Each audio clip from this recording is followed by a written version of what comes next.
Hi guys, it's Marc Zicree, Mr. Sci-Fi, also known as Marc Zicree of Space Command and Star Trek and the Smurfs and tons of other stuff. But today, I am known as Marc Zicree of the Twilight Zone. I'm the world's expert on the Twilight Zone. How did that happen?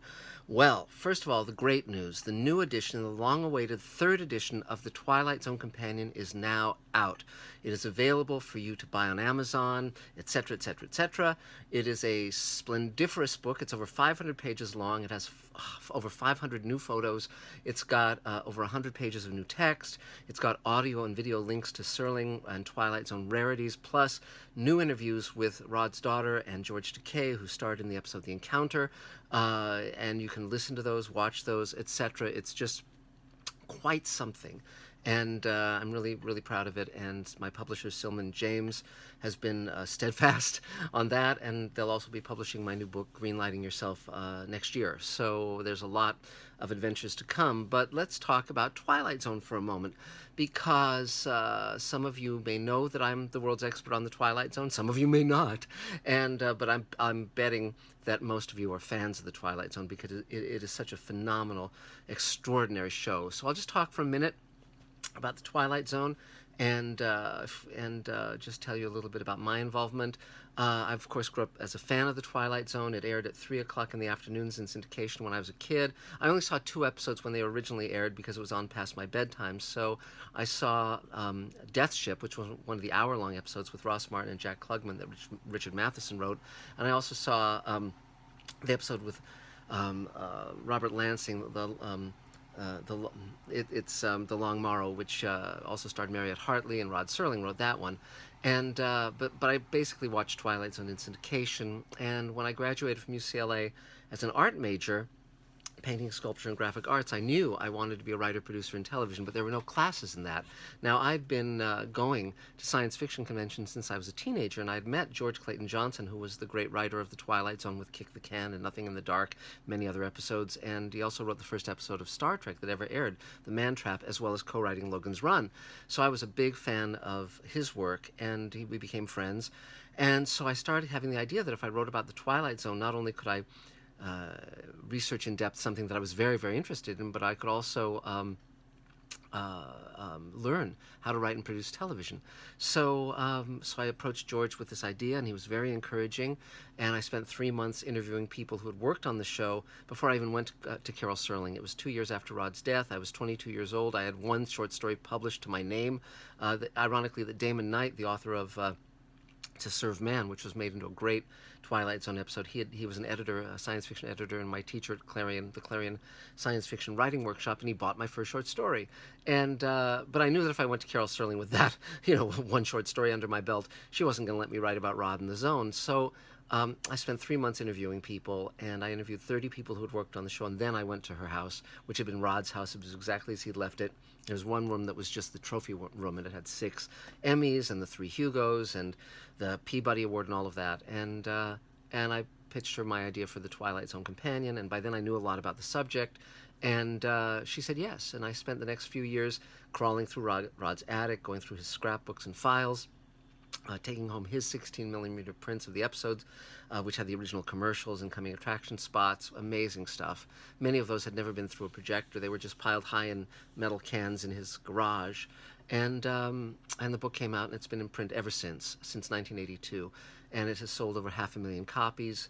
Many, many, many people read the book and decided to become writers and producers in television. So I've become friends with many of those people, and I'm very grateful to them, and very glad that my work has stood the test of time. But of course, the one who's really stood the test of time is Rod, and the work he did with Matheson and Beaumont and George Clayton Johnson and Earl Hamner and Doug Hayes and on, all these the wonderful actors and directors and producers of Twilight Zone.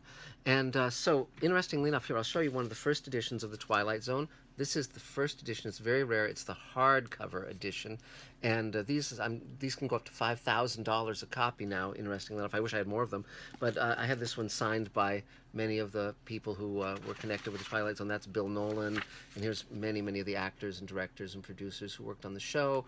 Many of them are gone now, sadly. Russell Johnson and Arlene Martell, and on. Just George Clayton Johnson, William Shallard. Many wonderful actors and people who worked on the show. It's just wonderful that I got to meet these people and interview them and get to know them. And then, you know, a close friend was Doug Hayes, who directed Eye of the Beholder, which is, of course, here's the amazing design for the creatures in the Eye of the Beholder. Doug told me that when he was designing that episode, prepping to work on it, he visited the workshop of William Tuttle, the great MGM makeup man, who did many great makeup effects on Twilight Zone. And they were just doing the time machine at that point and making the Morlocks up, and they were prosthetics, pieces that could be glued on a face. And so Doug, who was an artist himself, got his hands in the clay with William Tuttle, and he suggested, you know, well, let's do it where there's a raised lip on one side and, you know, the pig noses and so forth. And you'll notice that this is asymmetrical, and some of the makeups have the lip going the other way. But that was a design that could go on many different faces and look different from person to person, and it's unforgettable and it's terrific. And Doug also directed The Invaders, which had these little guys in them, the little miniature attackers who attack Agnes Moorehead. And Doug told me, first of all, again, he designed this. He thought he remembered the Michelin Man, which is sort of this guy made out of tires. And he thought, well, it's a heavier gravity world, so they would have a heavier gravity spacesuit. And and he was the one who operated these guys. They were actually finger puppets, and he could put his fingers in the legs to move them, or his fingers in the hands to raise the little ray gun and fire that. And since he was operating the little guys, at the end where you hear one of them radioing back to his home world, that's Doug's voice as well. He said, well, since I was those little guys, I felt I should be the voice of those little guys. So Doug was a dear friend, a wonderful man, incredibly talented, and I'm so glad I got to know him. And now I'm working with Bill Mummy on Space Command, and of course he was in 3 terrific episodes of Twilight Zone, It's a Good Life and Long Distance Call and In Praise of Pip. And so what I'll just suggest, by the way, is, you know, if you haven't read the Twilight Zone Companion, go out and read it, buy it, order it. You'll find it unique among books on the Twilight Zone in that other than Rod Serling and Charles Beaumont and one writer-director, Montgomery Pittman, they were all gone when I started working on the book, but and I found videotapes of Rod teaching a class, so that was like being a fly on the wall. But everyone else who'd worked on the show was still around, and so it's really an oral history of the Twilight Zone. And beyond that, I got to produce both the DVD set and the Blu-ray set, and particularly on the Blu-ray, I did 52 audio commentaries, again with many people who were central to Twilight Zone, like George Clayton Johnson, Earl Hamner, etc. But I also got to sit down with guys like Matt Weiner, who created Mad Men, and Neil Gaiman, who's a wonderful writer, creator of American Gods, and talk to them about Twilight Zone as we watched episodes, some of their favorite episodes. And so if you ever want to hear me talk for 30 hours instead of these little few minutes on Mr. Sci-Fi, buy the Blu-ray set. And if you haven't subscribed to Mr. Sci-Fi, you can do so. We have hundreds of videos now on every science fiction subject imaginable. I'm going to be doing one about Space Command very soon to update. And additionally, we have a Patreon page if you'd like to contribute, you know, $5, $10, $20 a month, something like that, to keep this all going. Every little bit helps, you know, I'll tell you. And of course, we're still selling shares in Space Command, and you can find out about that as well. So that's it for now. In the near future, I'll tell you about a project I've just been hired to do, which is incredibly cool, but I can't talk about that quite yet. But it's an amazing time, and I'm glad to be sharing this with you. So until next time, from the Twilight Zone, it's Marc Zicree, and I hope you have a good day, good week, good life. Talk to you soon. Bye-bye.